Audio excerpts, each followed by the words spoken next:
think it's a big word, because I think that with the term practical use of urinary electrolytes, at the moment we don't have so much data supporting a practical use of urinary electrolytes monitoring, especially in critically ill patients.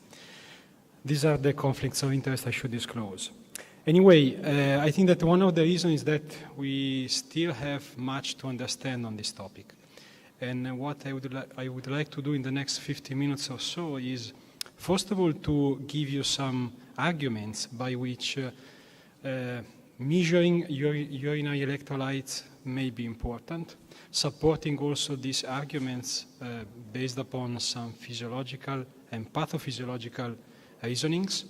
And at the end, I will show you some clinical data on the possible applicability of these measurements, concluding with some practical considerations. So why it may be so important to measure urinary concentration of some electrolytes, especially sodium, potassium, and chloride? Well, first of all, we need to remember that if we want to modify the concentration of electrolytes in the extracellular space, the only organ that is able to do that in a very fine way and in a very active way is the renal system, with the exception of the digestive tract in some portion. So the renal system is the only one which is able to regulate finally the excretion of sodium, potassium, and chloride. And the second premise, which is very important to remember, is that urine works like a signal amplifier. So in other words, it's true that the renal system has a low efficiency. If we want to modify the concentration of an electrolytes in the extracellular space, we need time, because we are dealing with a compartment of about 6 liters. And every day our urinary output is about 1.52 liters. But when the renal system starts to increase the excretion of an electrolytes, due to the fact that urine is a concentrated volume, if we are measuring that concentration, we will be able immediately to highlight this variation.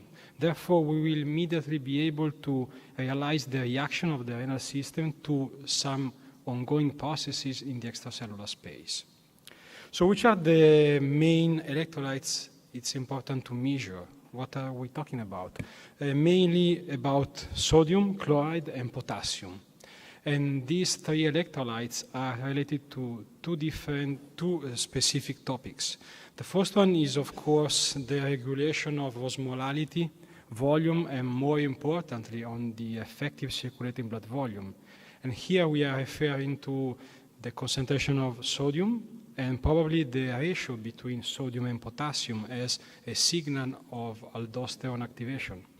And the second topic is the regulation of acid-base equilibrium. And here we are referring to the difference between sodium, potassium, and chloride, urinary anion gap, but more importantly and more likely the difference between sodium and chloride, and in some clinical conditions also the concentration of chloride.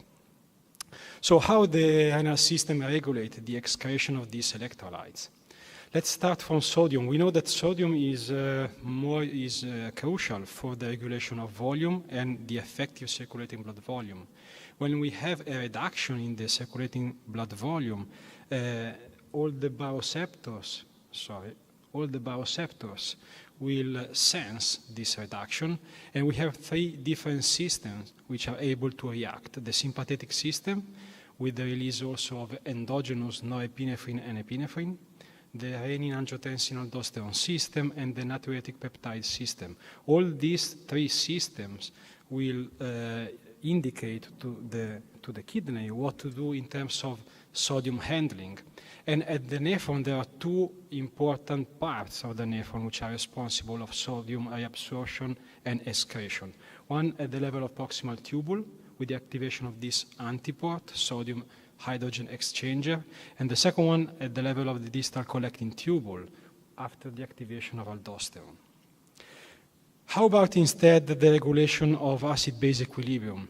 Here I think it's really important to remember that if the renal system wants to modify and react to the acid-base equilibrium of the extracellular space, this means that it needs to modify the plasma strong ion difference.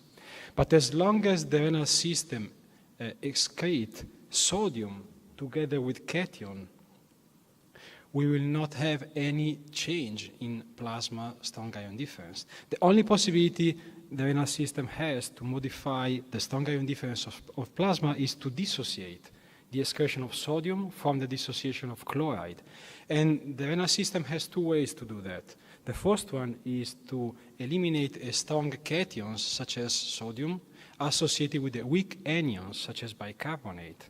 And the second one is to exchange strong anions, such as chloride, as associated with the weak anions, such as bicarbonate. And this is actually true. In this schematic representation, you can appreciate how the renal system and the nephron deal and handle sodium and chloride. And in red circles, we have all the two main mechanisms in which sodium and chloride are dissociated. Let's focus on the first one, which is at the level of proximal tubule. Very briefly, here we have a proximal tubular cells, and we know that the concentration of sodium inside the cells is very low, and this is due to the activation of sodium-potassium ATPases. And the low concentration of sodium inside the cells is responsible for the passive reabsorption of sodium as associated with organic anions. But we have a second important part of reabsorption of sodium at this level, with the activation of the sodium-hydrogen exchanger, which is another way to reabsorb the sodium together with bicarbonate, because hydrogen anion is just derived from the hydration of carbon dioxide. But one of the most important characteristics of the proximal tubule is the difference in permeability of chloride between the first portion of the proximal tubule and the late portion of the proximal tubule. In the first portion of the proximal tubule, the permeability to chloride is very low. So chloride cannot be reabsorbed here, while in the second part of the proximal tubule, we have a high permeability to chloride. Now, this means that in the early part of the proximal tubule, the reabsorption of sodium is associated, as I said, with solute and bicarbonate, and this will lead also to a reabsorption of water. The reabsorption of water will increase the concentration of chloride.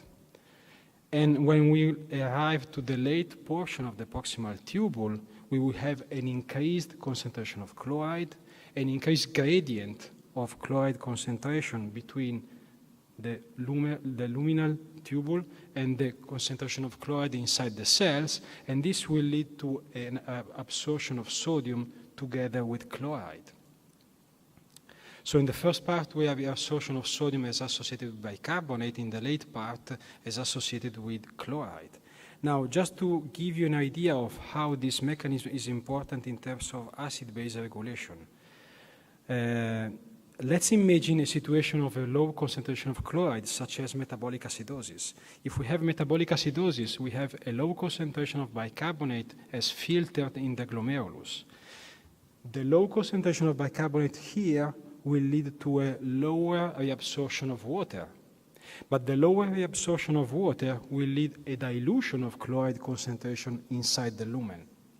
This means that here, at this time, we will have a lower gradient of chloride concentration between the lumen and inside the cells. And this will lead, at the end, eventually, to an increased excretion of chloride with the urine, which is one of the most important mechanisms by which the renal system, in conditions such as metabolic or respiratory acidosis, reacts in order to restore acid-base equilibrium. So what this reasoning has to do with clinical practice? Now, I will leave the discussion of how the renal system regulates volume to Luciano, who will show you some data regarding the use of the sodium bicarbonate test. And let's focus on acid-base equilibrium. So what is the urinary anion gap? The urinary anion gap is defined as the difference between strong cations in the urine, sodium, potassium, and chloride, which at the level of urine is equal to the difference of unknown, unmeasured solid anions, which is sulfate, and unmeasured cations, which is ammonium. So let's imagine a metabolic or respiratory acidosis. So the renal system will react to increase the excretion of chloride as a compensatory mechanism, and this will lead to a reduction in urinary anion gap. But this will mean also to an increase of excretion of ammonium. So in another way, the increase in chloride excretion is another way to dissociate the excretion of chloride from that of sodium, because here we are able to excrete chloride as associated with ammonium. And actually, the urinary anion gap has been proposed and applied as an estimate of urinary ammonium. This is a study published in 1988, in which 46 patients with hyperchloremic metabolic acidosis were investigated. And in this cohort of patients, there were patients with metabolic acidosis associated with diarrhea, with still an ability of the renal system to react to this metabolic acidosis.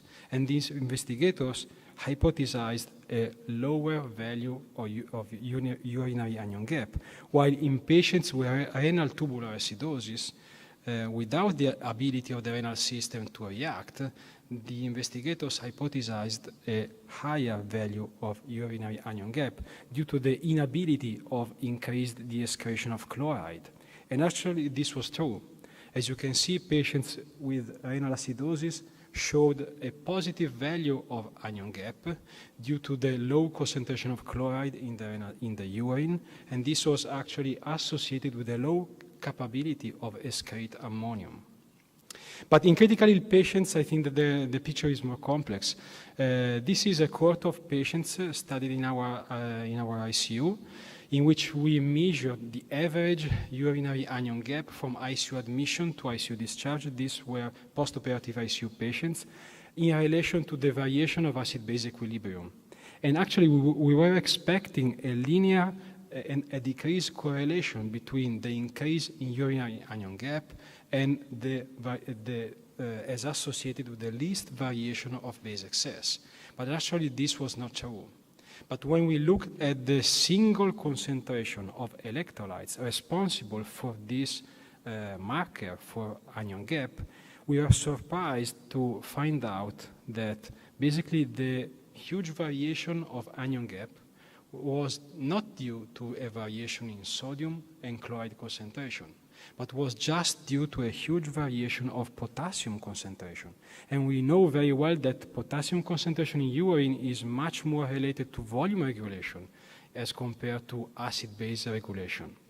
In fact, when we reanalyzed this data based upon just the difference between sodium and chloride, we were able to find out patients with a higher increase of excretion of sodium as opposed to an excretion of chloride, and these patients were those associated with an increase in chloride plasma concentration as associated with the least increase in base excess, while in contrast, we also observed patients with a low concentration excretion of sodium as opposed to chloride, and these patients were those able to increase the excretion of chloride, and these patients were those as associated with an increased variation in base excess. So at the very end, what can we measure in our patients? I think that we may measure for sure urinary sodium and probably the ratio between sodium and potassium in a 24 collected sample, or maybe also in sequential analysis, in order to have some information regarding the status of effective circulating blood volume.